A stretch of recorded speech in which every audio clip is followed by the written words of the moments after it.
C'est une porte ouverte à de vraies problématisations de ce qu'il faut faire dans le métier pour faire réussir les élèves. Travailler en classe, c'est plus facile parce que du coup, quand ils sont perdus, il y a un collègue, il y a un prof, il y a un autre élève qui peut les aider. Bonjour Olivier Soré. Bonjour Claude Tran.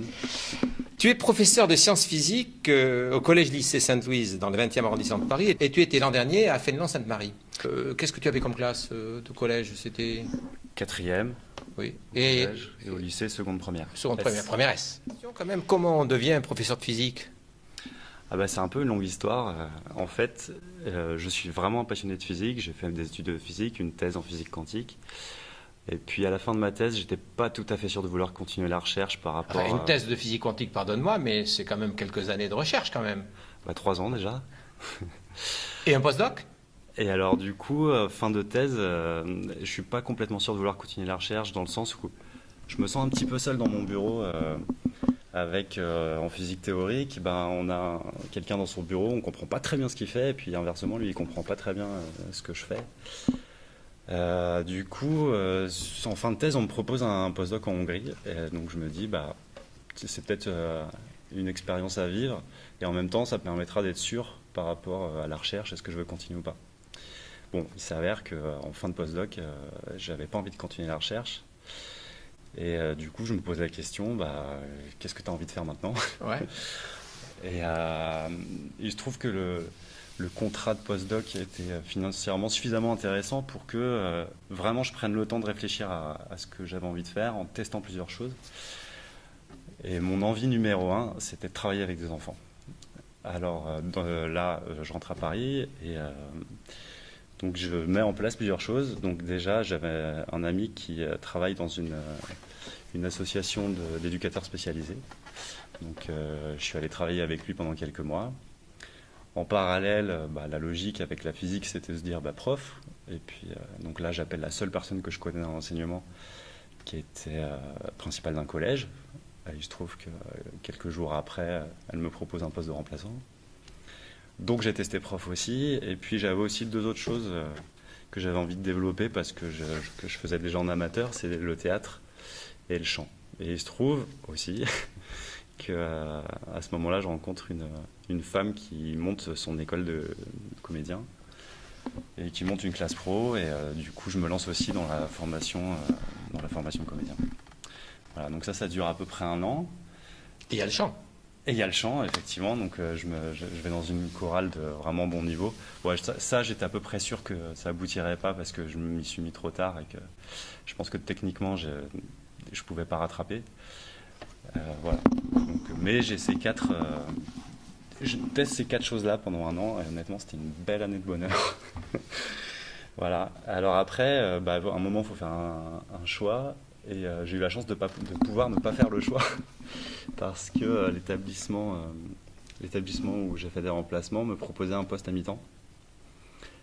Et en même temps, l'école de comédien faisait une formation comédien à mi-temps. Donc j'ai pu continuer les 2. Et vraiment prof, de toute façon, le jour où je suis entré dans une classe, ça m'a vraiment apparu comme une évidence. Enfin, j'étais trop bien dans une classe, quoi. Voilà. Et du coup, je continue comme ça pendant 3 ans. Et puis la logique fait que l'envie, la façon dont ça se passe fait que je décide d'être prof à plein temps. Bon, tu décides d'être prof, mais tu vas plus loin, puisque aujourd'hui, tu viens d'intervenir au congrès de la CLIC 2016, et tu interviens avec une de tes collègues qui s'appelle Marie-Camille Couder, et vous avez fait en fait une présentation dans laquelle vous décrivez un cheminement, au-delà d'ailleurs de ce que tu viens de dire là, parce que ça, tu n'en as pas parlé, c'était un peu avant, je dirais, mais un cheminement personnel vers de nouvelles pratiques pédagogiques. Alors, tu décides il n'y a pas longtemps d'être prof, et déjà tu es dans un nouveau cheminement pédagogique. Pourquoi? Alors c'est pas venu si vite que ça. J'ai arrêté de faire de la recherche en physique, mais j'ai pas arrêté d'être un vrai passionné en physique. C'est-à-dire que en recherche, on est spécialiste d'un tout petit domaine hyper pointu, mais pour moi la physique c'était pas ça. Pour moi la physique c'est l'harmonie de l'univers, et ça je le dis sincèrement. C'est vraiment comme ça que je vis la physique. La physique c'est l'ensemble de tous les domaines de la physique. Et quand je dis que je suis prof de physique et qu'on me répond dans la majorité des cas, moi j'ai jamais rien compris en physique, eh ben, je peux pas accepter ça. Je me dis, c'est pas possible. Comment ça se fait que cette matière que je trouve magnifique parce qu'elle parle de l'univers, comment ça se fait qu'elle reste aussi abstraite dans la tête des gens? Et du coup, tout seul dans mon coin, là, je travaille pas du tout avec Marie-Camille encore. Moi, je me dis que finalement, les mots qu'on introduit, ils sont introduits de façon un peu artificielle. C'est des concepts, contrairement à d'autres matières, comme l'histoire ou le français, c'est des concepts qui n'existent pas dans la vie réelle. Donc en fait, ils restent complètement abstraits dans la tête des élèves. Ils ne mettent pas d'image derrière le mot. Et puis en physique, on a aussi pas mal de maths. Et encore pire que les mots, les élèves, ils ne mettent pas de sens derrière les maths, ils ne mettent pas de mots derrière les maths, ils ne mettent pas d'image derrière les maths. Et c'est de là, je commence à me dire, enseigner la physique, c'est enseigner des langages qui ne sont pas connectés. Donc il faut les connecter. Voilà. Donc c'est ça mon approche de l'enseignement, mes premières années d'enseignement. Voilà. Et puis j'ai ce problème que quand même, mon approche, un peu tout seul dans mon coin, elle est un peu... c'est pas loin du bureau tout seul quand on fait de la recherche théorique. Hein. Ah bah oui, mais on a les élèves quand même. On a les élèves. On a les élèves. Mais avec ce problème que si on veut faire exister des choses pour les élèves, il faut qu'ils soient explicitement évalués. Et là, j'avoue, moi, j'ai pas beaucoup travaillé en pédagogie et je suis pas quelqu'un qui va lire beaucoup de choses dans la littérature sur la pédagogie. Et quand je rencontre Marie-Camille, ou en tout cas quand elle arrive avec son projet d'évaluation par compétences, et surtout non pas de prendre les livrets tels qu'ils sont déjà écrits dans le BO, mais de construire notre propre grille de compétences, je vois exactement comment je vais pouvoir faire entrer mon histoire de langage dans l'évaluation et donc rendre un peu explicite cette envie d'aborder la physique par les langages. Donc voilà, c'est comme ça qu'on a commencé à travailler ensemble. Une approche par compétences, et puis au fur et à mesure, et avec sa façon d'évaluer à Marie-Camille, qui est quand même le feedback sur des exercices choisis par les élèves quand ils veulent, comme ils veulent, rendus quand ils veulent, etc. Et on va rentrer dans une logique de différenciation, et cette logique de différenciation va nous demander de changer complètement l'organisation du temps, de l'espace, les rapports entre les profs et les élèves. Et le rapport entre les élèves entre eux. Et le rapport, effectivement, les élèves entre eux. On va développer, en fait, un certain nombre d'organisations qui ressemblent à la classe inversée, jusqu'à passer complètement en classe inversée, en se disant que cette organisation répond à ce qu'on veut mettre en place. Alors, en clair, si tu devais résumer ce qui, dans la classe inversée, est relativement révélateur de ce que vous voulez tous les deux mettre en œuvre, tu résumerais comment ? Parce que si je te pose cette question, c'est que de façon très simpliste, la classe inversée, devoir en classe, cours à la maison. Ouais. Alors, sortons de ce discours un peu simpliste. Toi, qu'est-ce que tu mets dans classe inversée ? Je dirais que ce que nous, on a voulu développer, c'est l'accompagnement autour des erreurs. Or, ça, c'est une tâche qui est cognitivement très complexe.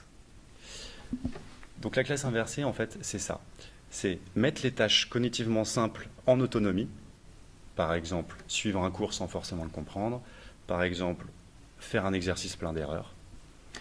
Et par contre, faire les tâches cognitivement complexes, accompagnées. Par exemple, comprendre son cours, le formaliser. Et par exemple, analyser ses erreurs. Parce que le statut de l'erreur, pour vous, est fondamentalement à changer. Et est-ce que c'est le physicien qui parlerait là ? Non, je ne parlerai pas en tant que physicien. J'aime bien prendre les analogies de sport, notamment. Par exemple, j'ai envie de dire, tu veux apprendre le tennis, c'est pas en regardant Federer que tu vas apprendre le tennis. C'est ton entraîneur, il va te dire, fais un coup droit. Ton coup droit, tu vas le rater 50 000 fois avant d'en faire un beau. Et c'est un peu pareil pour la plupart des disciplines, finalement. On est vraiment... L'apprentissage, ça passe par l'erreur. On est obligé d'essayer et de s'entraîner, de ne pas faire très bien jusqu'à ce qu'on maîtrise le geste. Alors, j'ai entendu dans des conférences, je me remets même si vous ne l'avez pas dit, que la classe inversée, c'était plutôt une réponse organisationnelle plutôt qu'une méthode pédagogique. Dans notre cheminement, en fait, c'est à ça qu'on est arrivé parce que la vraie question, c'était une problématique de temps. Comme on veut faire de l'accompagnement, on a besoin de temps en présentiel.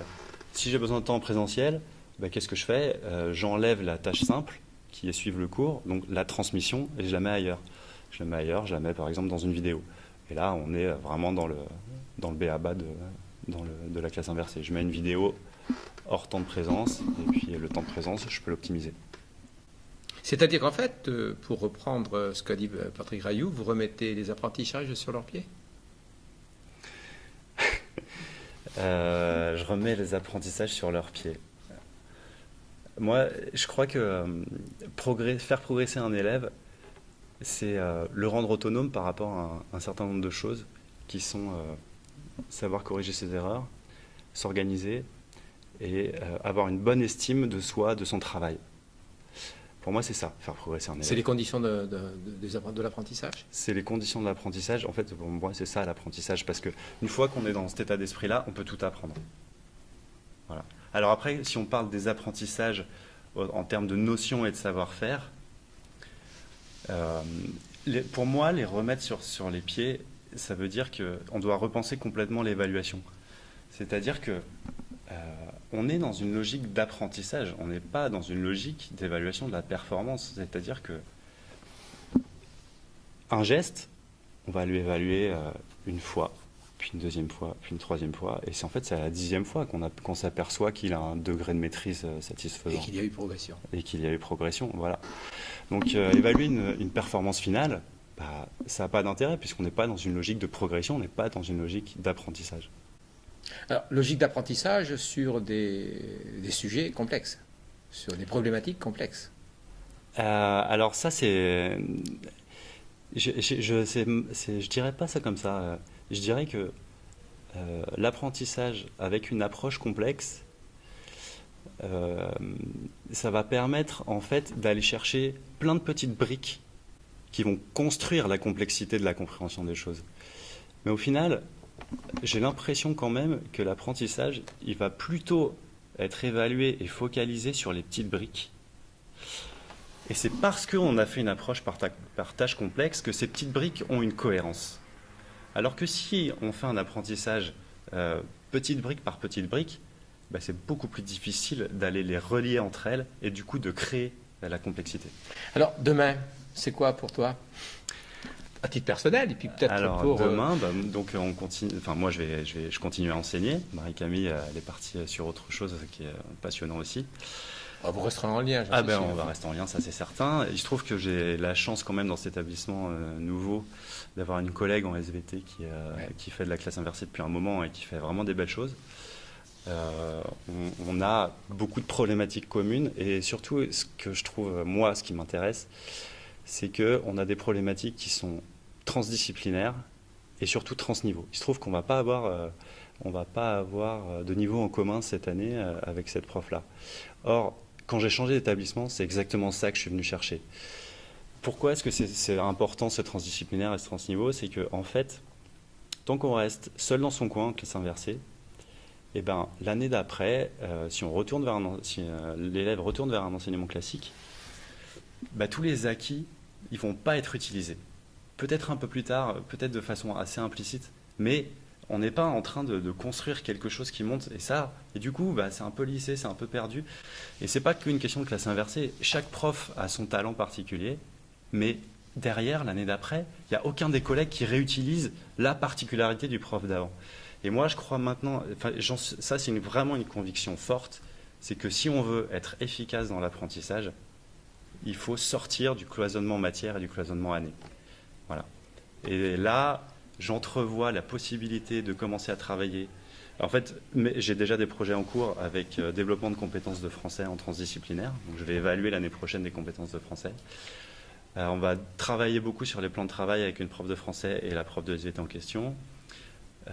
Les compétences SVT physiques qui sont hyper intéressantes parce qu'en SVT, ils n'ont pas du tout la même approche que nous en physique.